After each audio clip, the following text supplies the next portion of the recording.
2 মাস হয়ে গেল কাজলের এবং সৌমেনের বিয়ে হয়েছে। কাজল সারাদিন বাড়িতে কাজকর্ম করে এবং শ্বশুর শাশুড়ি ও স্বামীর সেবা করে। এক ছুটির দিনে সে বিভিন্ন রকমের খাবার রান্না করে টেবিলে সাজিয়ে রাখে। এত সব খাবার দেখে তার শাশুড়ি মা মীনা দেবী বলেন, বৌমা, তুমি এত কিছু রান্না করেছো? একা হাতে কখন এসব করলে? আরে বাবা, এত সব কিছু করার কি দরকার ছিল? শুধু শুধু খাটনি। বৌমা, তুমি 2টো করে তরকারি রান্না করবে আর বাকি সময় রেস্ট নেবে। এত পরিশ্রম করার কোনো দরকার নেই। এতে পরিশ্রমের কি আছে বাবা? আপনারা সারা সপ্তাহ অফিস যান, একটা দিন বাড়িতে থাকেন। এই দিন একটু ভালো মন্দ না রান্না করলে কি হয়? আরে বাবা, আজকে তো দেখছি একেবারে অনুষ্ঠান ব্যাপার। নানা রকমের খাবার, পোলাও সবই তো রয়েছে। আজকে কবজি ডুবিয়ে খাবো, কি বলো বাবা? তুমি এত সব রান্না করেছো অথচ নিজেই তো কিছু খাও না। একটুখানি ভাত, একটু সবজি আর ডাল খেয়ে উঠে পড়ো। এভাবে তো তুমি অসুস্থ হয়ে পড়বে বৌমা। হ্যাঁ কাজল, মা একেবারে ঠিক কথা বলেছে। আজকে তুমি আমাদের সঙ্গে বসে একসঙ্গে খাবে। মা, আমার এইসব খাবার বেশি খেতে ভালো লাগে না। আপনারা তো জানেন আমি অল্প খেতে পছন্দ করি। তাছাড়া আপনাদেরকে রান্না করে খাইয়ে আমার খুব আনন্দ হয়। আপনারা খেতে বসুন, আমি এক্ষুনি খাবার বেড়ে দিচ্ছি। এভাবে কাজল শ্বশুর শাশুড়ি এবং স্বামীকে খাবার বেড়ে দেয় এবং নিজে অল্প একটু খেয়ে উঠে পড়ে। কাজল সবসময় এমনই করত। সারাদিন সবার সেবা করত আর সবার মন জয় করার চেষ্টা করত। কিন্তু মাঝে মাঝে তার এই আচরণ একেবারে পাল্টে যেত। এটি বেশিরভাগ সময় হতো যখন সে তার স্বামীর সঙ্গে একা থাকতো। রাতে ঘরে ঢুকে কাজল দেখে সৌমেন ল্যাপটপে কাজ করছে। কাজলকে দেখে সৌমেন বলে, কাজল, আজকে আমাদের অফিসে অনুষ্ঠান ছিল। বস কয়েকটা ছবি পাঠিয়েছে, সেগুলো দেখে হেসে হেসে আমার পেট ব্যথা হয়ে গেল। হ্যাঁ, তোমার তো হেসে হেসে পেট ব্যথা হবেই। তোমার আর কাজ কি? সারাদিন অফিস অফিস আর অফিস, আর বাড়ি ফিরেও অফিসের এসব নাটক। আরে তোমার কি হলো? তুমি হঠাৎ করে এত রেগে যাচ্ছ কেন? এতক্ষণ তো ঠিকঠাকই ছিলে। হ্যাঁ, আমি ঠিক ছিলাম। তোমাদের সেবা করলে, তোমাদেরকে ভালো মন্দ রান্না করে খাওয়ালে তখনই তোমাদের ভালো লাগে। আর আমার কোনো সমস্যা হচ্ছে কিনা, আমার কি হচ্ছে না হচ্ছে, তাতে তো তোমাদের কিছু যায় আসে না। আমি তো শুধু এ বাড়িতে কাজের জন্য এসেছি। আচ্ছা, কি হয়েছে বলো তো? তুমি হঠাৎ করে এত রেগে গেলে কেন? কেউ কি তোমাকে কিছু বলেছে? কে আমাকে কি বলবে শুনি? আমি কি লোকের কথা শোনার মতো কোনো কাজকর্ম করি? সারাদিন মুখ বুজে সবকিছু কাজ করছি, তাতেও যদি কেউ আমাকে কথা শোনাতে আসে তখন আমি চুপ করে থাকবো না, বুঝেছো? আচ্ছা, তুমি তো এত কিছু বলছো, আসল কথাটা কি বলো না। ও, তাহলে আমার এই সমস্ত কথা তোমার নকল কথা বলে মনে হচ্ছে। তুমি কি ভাবছো আমি তোমার সঙ্গে সময় কাটানোর জন্য ফালতু ফালতু এসব কথা বলছি? তুমি নিজেকে কি খুব বড় মনে করেছো? কি জ্বালা বলো তো, তখন থেকে তোমাকে জিজ্ঞাসা করছি তোমার কি সমস্যা। তুমি সেটা না বলে শুধু শুধু রাগ দেখাচ্ছ। আরে তোমার সমস্যাটা কি সেটা জানতে পারলে তবেই তো আমি সমাধানটা বের করব। থাক, তোমাকে আর আমার সমস্যা জানতে হবে না। এমনিতেও তুমি সমাধান বের করে আমাকে উদ্ধার করে দিচ্ছ। তুমি তোমার ল্যাপটপ নিয়ে বসে থাকো আর হাসি ঠাট্টা করো। আর শোনো, আমার সঙ্গে কথা বলার কোনো চেষ্টা করবে না। এইসব বলে কাজল রাগে ঘুমিয়ে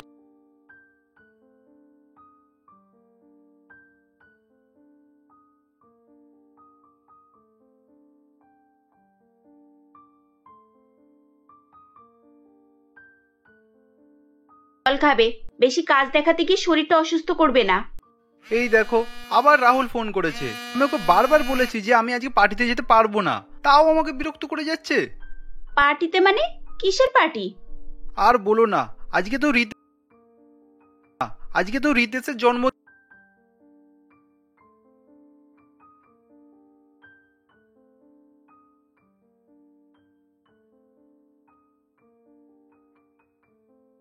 এরকম কথা বললে ওরা কি ভাববে বলো তো? যে বিয়ের পরে তুমি শুধু বইয়ের কথাই ওঠো আর বসো। না না, এগুলো ঠিক না। বিয়ে করেছো বলে কি সবসময় বইয়ের সঙ্গে সময় কাটাতে হবে? আরে বন্ধু বান্ধবদেরকে তো একটু সময় দিতে হবে নাকি? তুমি ওদেরকে বলে দাও যে তুমি পার্টিতে আসছো। কিন্তু কাজল, পার্টিতে গেলে যদি আবার একটু রাত হয়ে যায়? আরে বাবা, রাত হয়ে যায় তো কি এমন মহাভারত অশুদ্ধ হয়ে যাবে? একটা দিনের তো ব্যাপার। আর তুমি তো আমাকে কোনো পাহাড়ে একা রেখে চলে যাচ্ছ না। বাড়িতে মা বাবা সবাই আছে, আমার কোনো অসুবিধা হবে না। দেখো, আমি চাই তুমি সব রকমের এক্সপিরিয়েন্স করো।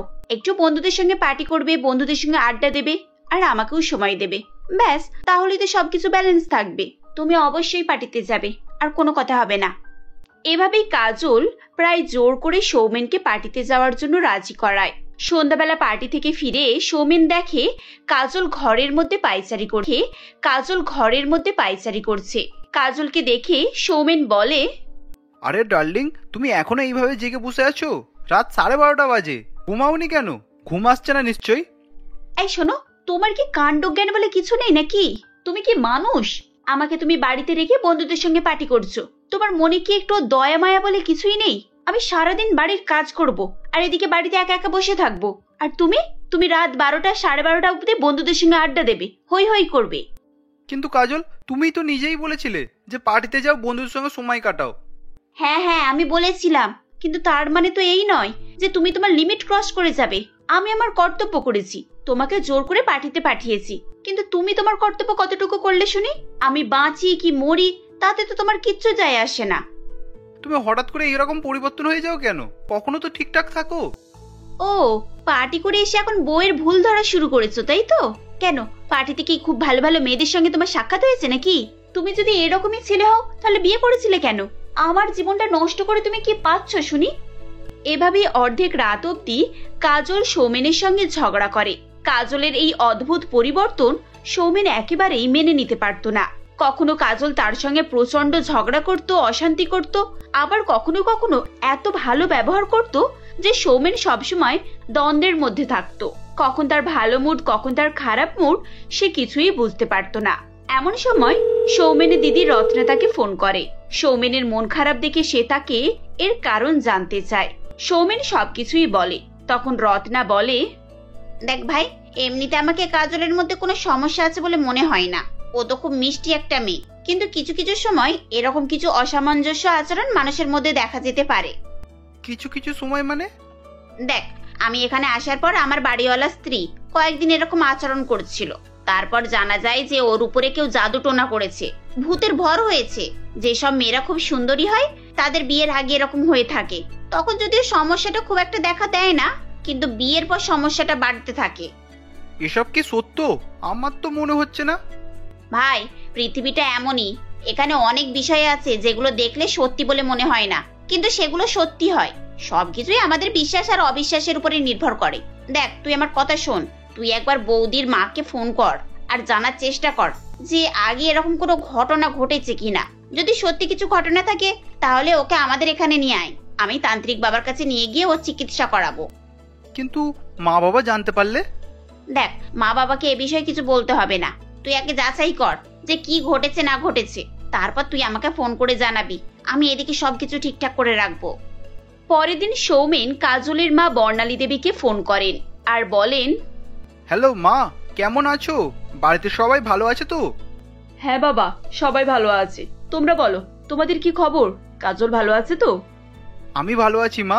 আসলে কাজলের ব্যাপারে কিছু জিজ্ঞাসা করবো বলেই আপনাকে ফোন করেছি। হ্যাঁ বাবা, জিজ্ঞাসা করো না, কি হয়েছে? মা, বিয়ের আগে কি কাজলে কখনো কোনো সমস্যা হয়েছিল? আমি বলতে চাইছি যে কোনো জাদুটোনা এসব কিছু ব্যাপার আছে? হ্যাঁ হ্যাঁ, জাদু টোনা তো হয়েই ছিল। তার মানে আমি ঠিকই ধরেছিলাম, এটা কোনো হাওয়া বাতাসের ব্যাপার আছে। কিছু তো হয়েছিল, তাই জন্যই কাজলের রূপ এইরকম হঠাৎ হঠাৎ করে পাল্টে যায়। আচ্ছা মা, কি হয়েছিল আমাকে একটু খুলে বলবেন? মানে শুরু থেকে বলুন। শুরু থেকে আর কি বলবো বাবা, যেদিন থেকে ও তোমাকে পছন্দ করেছে সেদিন থেকে তোমার জাদুই তো ওর উপরে চলছে। মা, আপনি বুঝতে পারছেন না, আমি অন্যরকম জাদুর কথা বলছি। এই ধরুন, হঠাৎ করে ওর মুডটা চেঞ্জ হয়ে যাওয়া, এইসব কখনো হয়েছে? হ্যাঁ বাবা, হয়েছে বই কি। দেখো না, এমন জাদু হয়েছে যে আমার মেয়েটা এখন আমাকেই চিনতে পারে না। সবসময় তোমারই আলোচনা করতে থাকে, দিনরাত ফোন করলে তোমার কথাই বলে তো। আচ্ছা মা, আমি বুঝতে পেরেছি আপনি কি বলতে চাইছেন। এখন আমি রাখছি। বাবা, আর যদি কিছু জানার থাকে তাহলে তুমি আমাকে জিজ্ঞাসা করতে পারো। না থাক, আপনি কি রকম উত্তর দেবেন সে আমার জানা হয়ে গেছে। এই বলে সৌমেন বর্ণালী দেবীর ফোন রেখে দেয়। সেদিন সৌমেনের অফিসে একটু কাজের চাপ ছিল।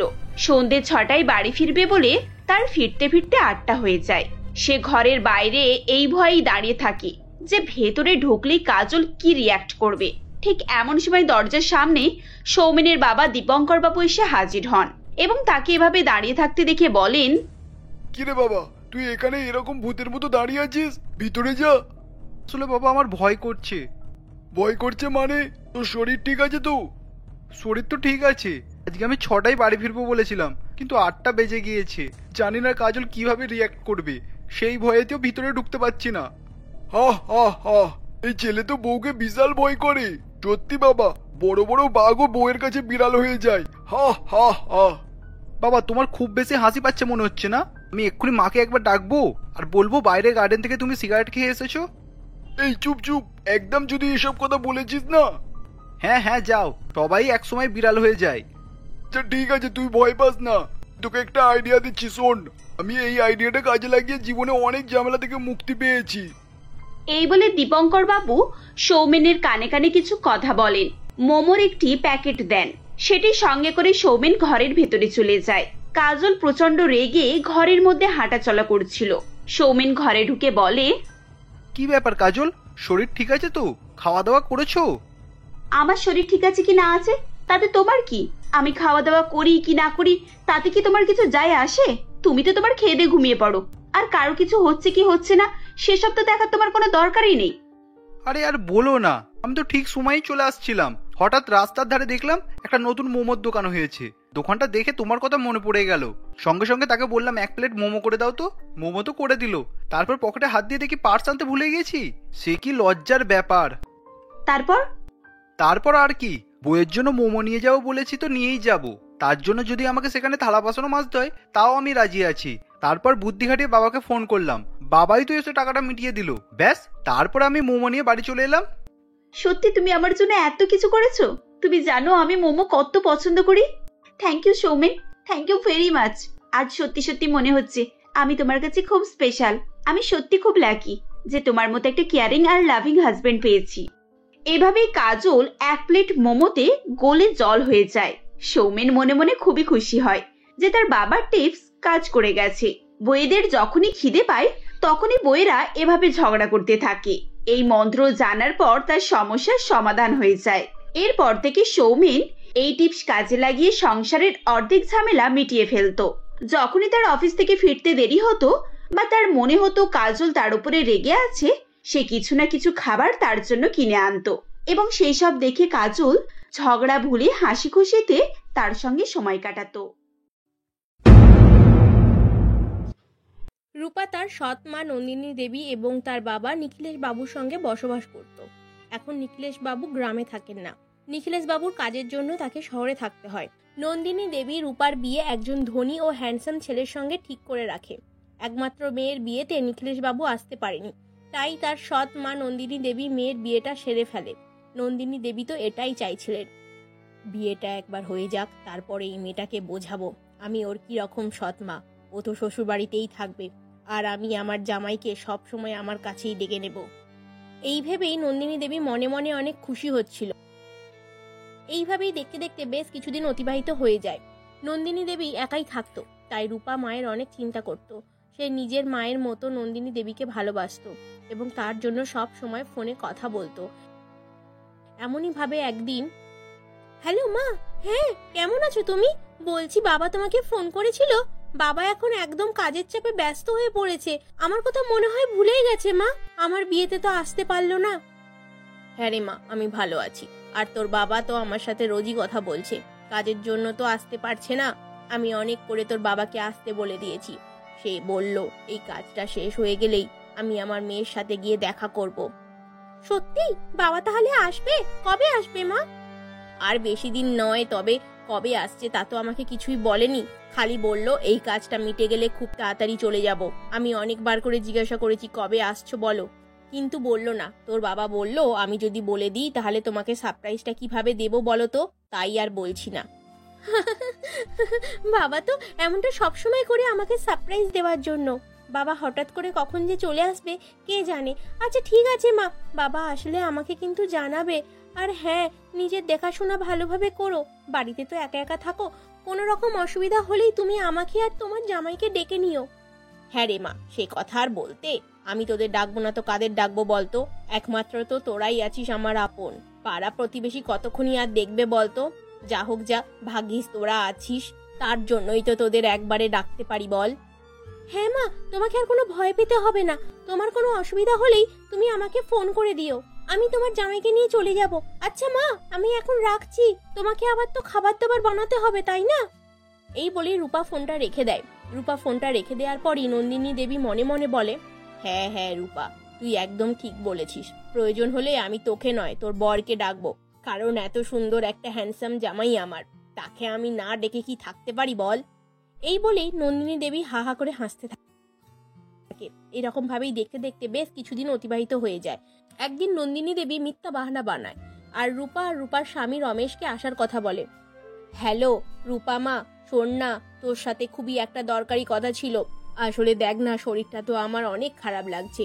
তুই আমার কাছে এসে 2 দিন থেকে জানা মা, তাহলে যদি একটু শরীরটা সুস্থ হয়। আর হ্যাঁ, জামাইকে কিন্তু নিয়ে আসবি, না হলে আবার বেচারিটা একা কোথায় খাওয়া দাওয়া করবে বলতো। মা, তোমার শরীর অসুস্থ? কিন্তু তুমি আমাকে আগে বলনি কেন মা? তোমার কি হয়েছে?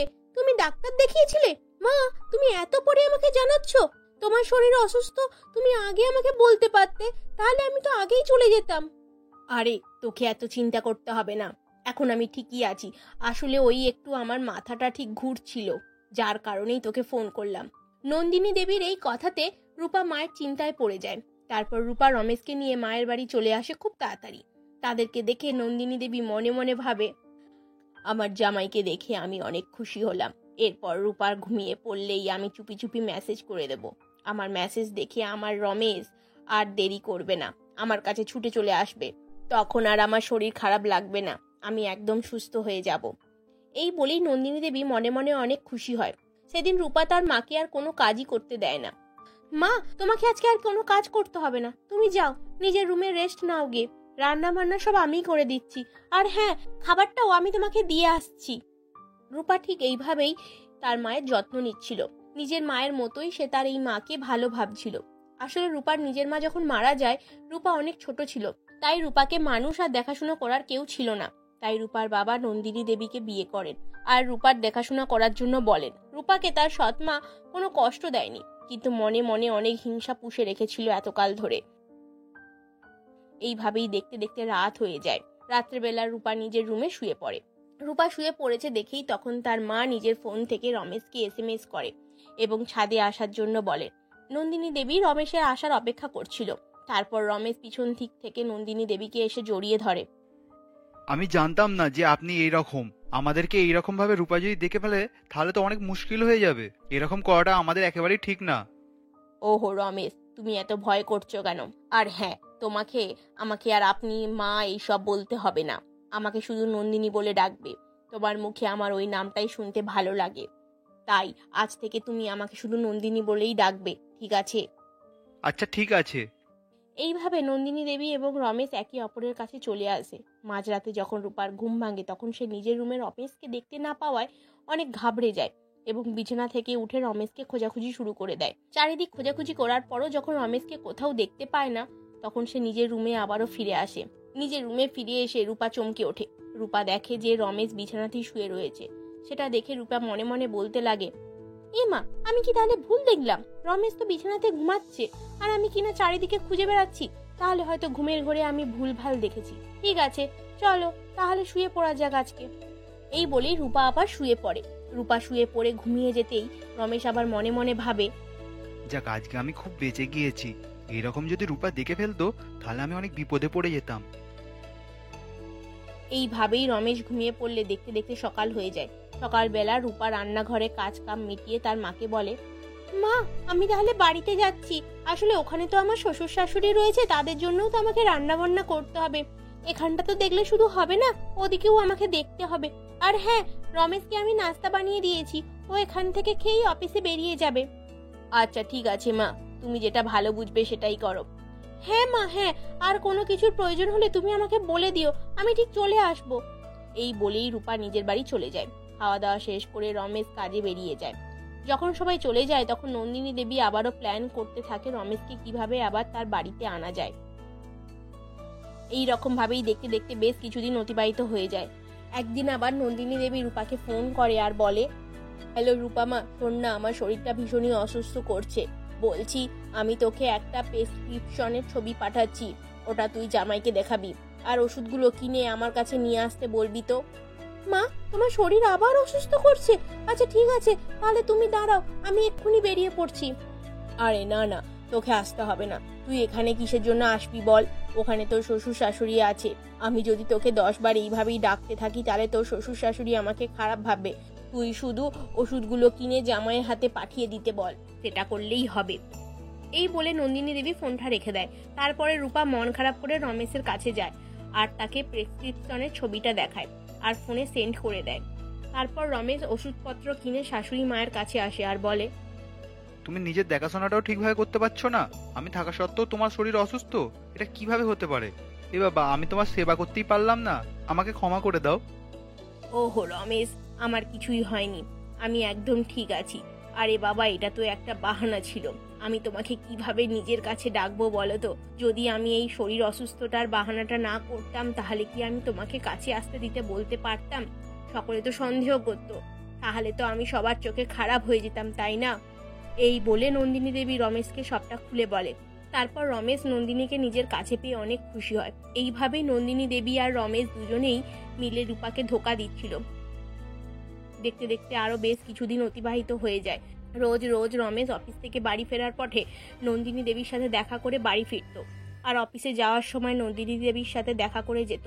এরকম ভাবে তাদের ভালোভাবেই দিন কাটছিল। এমনই একদিন রাতের বেলা যখন রমেশ অফিস থেকে বাড়ি ফিরতে দেরি হচ্ছিল, তখন রূপা সোজা তার মায়ের বাড়ি চলে আসে। রূপাকে দেখে নন্দিনী দেবী তো চমকে ওঠে আর বলে, কি ব্যাপার রূপা, তুই এখানে কি করছিস? হঠাৎ করে চলে এলি যে?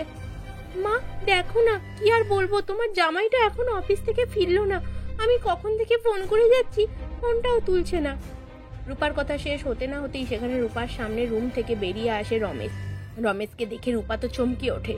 রূপাকে দেখেও রমেশ অনেকটা ভয় পেয়ে যায় আর ঘাবড়ে গিয়ে বলে, রূপা, তুমি এখানে? কি ব্যাপার? আমি জানতাম তুমি আমাকে খুঁজতে বেরিয়ে পড়বে, তাই না? আরে বাবা, আমাকে নিয়ে এত চিন্তা করার কি আছে? আমি ভাবলাম মা একা আছে তো, তাই তো দেখতে চলে এলাম। রমেশের মুখে এইসব কথা শুনে রূপার কিছু একটা মনে হয়, তবুও কিছু বলতে পারে না সে। পরের দিন সকালবেলা রমেশকে নিয়ে নিজের বাড়িতেই ফিরে যায়। এইরকম ভাবে আরো দুদিন কেটে যায়। এইরকম ভাবেই হঠাৎ একদিন রূপা মায়ের কাছে এসে রান্না বান্না জোগাড় করে দিতে থাকে। ঠিক তখনই রমেশ পিছন দিক থেকে এসে নন্দিনী দেবীকে জড়িয়ে ধরে। তারপর নন্দিনী দেবী তাকে ছাড়ার কথা বলে। ঠিক তখনই রূপা সেই মুহূর্তটা দেখে ফেলে। ছি, আমি তো কখনো এটা ভাবতেই পারছি না, তুমি আমার মা হয়ে এরকম একটা ব্যবহার করতে পারলে। আজ তুমি প্রমাণ করে দিলে মা, তুমি আমার সৎ মা। আর মা, আমি কিন্তু তোমাকে কখনো সৎ মা বলে ভাবিনি, সবসময় তোমাকে নিজের মায়ের মতো ভালোবেসেছি, কিন্তু তুমি আজ প্রমাণ করে দিলে যে তুমি আমার সৎ মা। আর রমেশ, তুমি আমার স্বামী হয়ে এটা কিরকম ভাবে করতে পারলে? তুমি আমাকে ধোকা কেমন ভাবে দিতে পারলে? বেরিয়ে যাও এক্ষুনি চোখের সামনে থেকে আমার, বেরিয়ে যাও। রূপা যখন এই কথাগুলো বলছিল তখনই সেখানে তার বাবা শহর থেকে চলে আসে। রূপার মুখে সব কথা শুনে রূপার বাবাও চমকে ওঠে আর কিছু না ভেবে নন্দিনী দেবীকে একটা জোরে চড় মারে। তারপর নন্দিনী দেবী নিজের ভুল বুঝতে পেরে রূপার হাত পা ধরে ক্ষমা চেয়ে নেয় এবং রমেশ ও রূপার পা ধরে ক্ষমা চেয়ে নেয়। পর রূপার বাবা আর রূপা সকলকে ক্ষমা করে দেয়। সেদিনের পর থেকেই তারা দুজনে একদম শুধরে যায়। এই রকম ভাবেই নিজেদের বাড়িতে বসবাস করতে থাকে সুখে শান্তিতে।